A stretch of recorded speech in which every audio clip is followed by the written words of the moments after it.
Notre pays produit suffisamment de quoi nous nourrir. Nous pouvons dépasser même notre production, malheureusement. Par manque d'organisation, nous sommes encore obligés de tendre la main pour demander des aides alimentaires. Ces aides alimentaires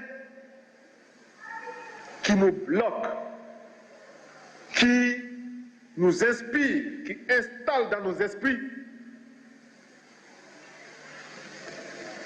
cette habitude, ces réflexes de mendiants, d'assister. Nous devons mettre de côté ces aides par notre grande production. Il faut réussir à produire plus. Produire plus. Produire plus parce que il est normal que celui qui vous donne à manger vous dicte également ses volontés. Ne consommons que ce que nous contrôlons.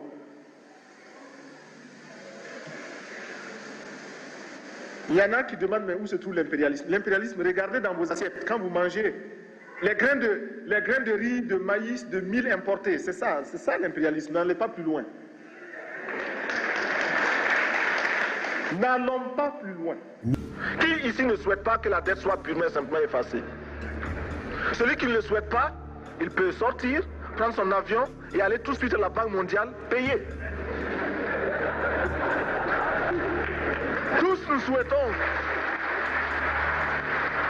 Notre conférence adopte la nécessité de dire clairement que nous ne pouvons pas payer la dette. Non pas dans un esprit belliqueux, belliciste. Ceci pour éviter que nous n'allions individuellement nous faire assassiner. Si le Burkina Faso tout seul refuse de payer la dette, je ne serai pas là à la prochaine conférence.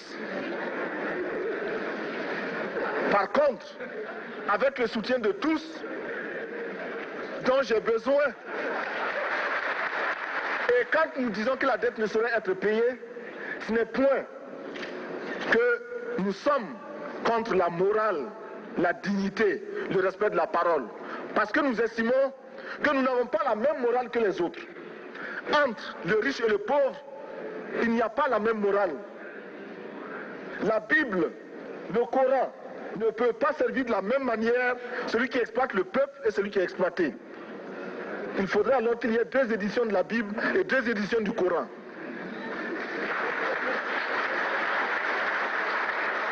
Chers frères, avec le soutien de tous,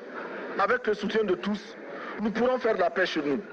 Nous pourrons également utiliser ces immenses potentialités pour développer l'Afrique, parce que notre sol, notre sous-sol sont riches. Nous avons suffisamment de bras et nous avons un marché immense, très vaste, du nord au sud, de l'est à l'ouest. Nous avons suffisamment de capacités intellectuelles pour créer, ou tout au moins prendre la technologie et la science partout où nous pourrons les trouver. Monsieur le Président, faisons en sorte que nous mettions au point ce front uni d'Addis Abeba contre la dette. Faisons en sorte que ce soit à partir d'Addis Abeba que nous décidions de limiter la course aux armements entre pays faibles et pauvres. Les gourdins et les coutelas que nous achetons sont inutiles. Faisons en sorte également que le marché africain soit le marché des Africains. Produire en Afrique, transformer en Afrique et consommer en Afrique. Produisons ce dont nous avons besoin et consommons ce que nous produisons au lieu d'importer. Le Burkina Faso est venu vous exposer ici la cotonnade produite au Burkina Faso, tissée au Burkina Faso, cousue au Burkina Faso pour habiller les Burkinabés. Ma délégation et moi-même, nous sommes habillés par nos tisserands, nos paysans. Il n'y a pas un seul fil qui vienne de l'Europe ou de l'Amérique. Je ne fais pas un défilé de mode, mais je voudrais simplement dire que nous devons accepter de vivre africain. C'est la seule façon de vivre libre et de vivre digne. Je vous remercie, Monsieur le Président. La patrie ou la mort, nous vaincrons. Il y a un camarade là. Où est le camarade délégué? Oui, sortez là.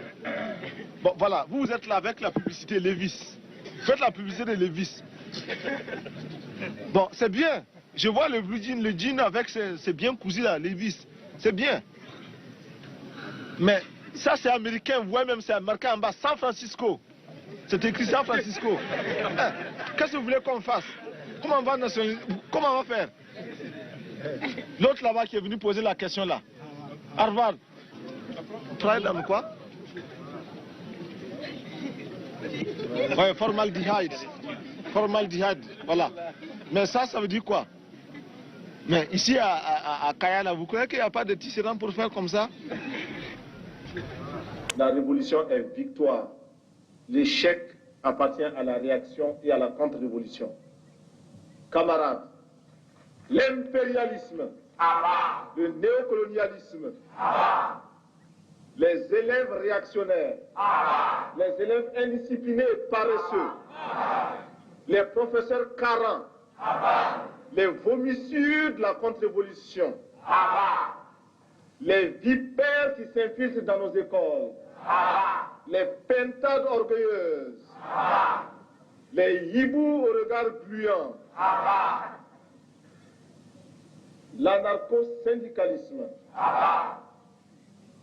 la petite bourgeoisie affolée, à bas, à bas.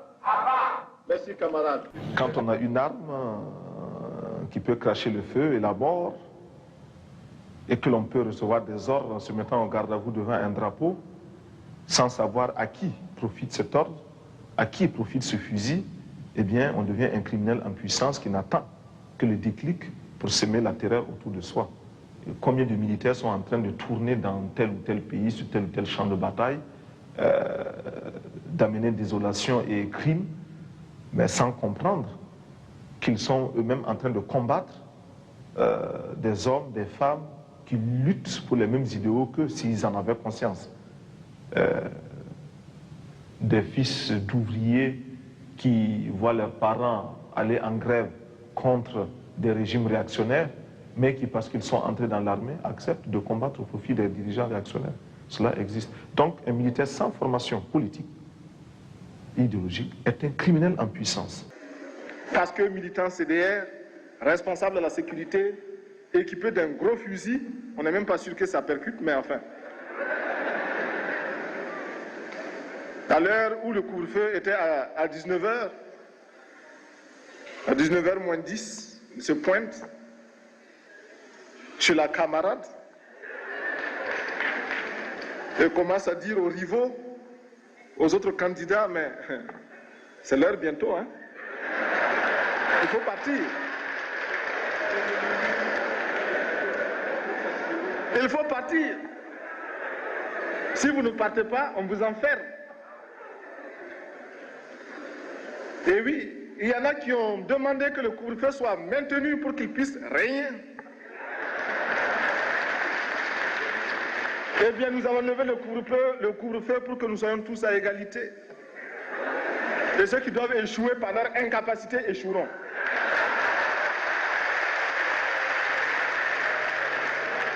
Dans les établissements, comment constatons l'émancipation des filles? Il faudrait qu'ici aussi nous commencions à nous débarrasser de cet art féodal. Ce sont des arts féodales, de l'éducation féodale, qui nous a dit que le garçon est toujours au-dessus de la fille. À l'école même, quand les filles sont en grossesse ou des choses comme ça, on les renvoie, n'est-ce pas? On les exclut. Mais on ne cherche même pas à savoir si le partenaire avec lequel elle a eu la grossesse là ne se trouve pas par hasard dans la classe. Et même s'il s'y trouve, on le laisse lui, le garçon. Donc le garçon peut faire autant d'enfants qu'il veut. Dès la 6e, s'il veut, il commence à faire des enfants jusqu'en terminale. On ne le renverra jamais. Mais la fille, même si elle est à un jour de son bac, elle fait un enfant, allez hop, allez, renvoyer. Ce qui veut dire que nous devons donner à chaque femme un emploi. Nous devons donner à chaque femme le moyen de gagner honnêtement et dignement sa vie. Julia Ficatier du journal La Croix. Ma question s'adresse au capitaine Sankara. Je voudrais savoir qu'est-ce que vous avez été chercher à Moscou et à Cuba dernièrement, parce que vos voyages posent aussi question à la France, mais aux pays voisins comme la Côte d'Ivoire. Bon, j'ai été à Moscou, j'ai été à Cuba et ailleurs aussi. Je n'ai pas seulement été dans ces pays-là, parce que nous entretenons d'excellentes relations avec ces pays, avec les dirigeants de ces pays. Nous avons des projets qui nous paraissent extrêmement importants pour notre développement. Nous recherchons des partenaires.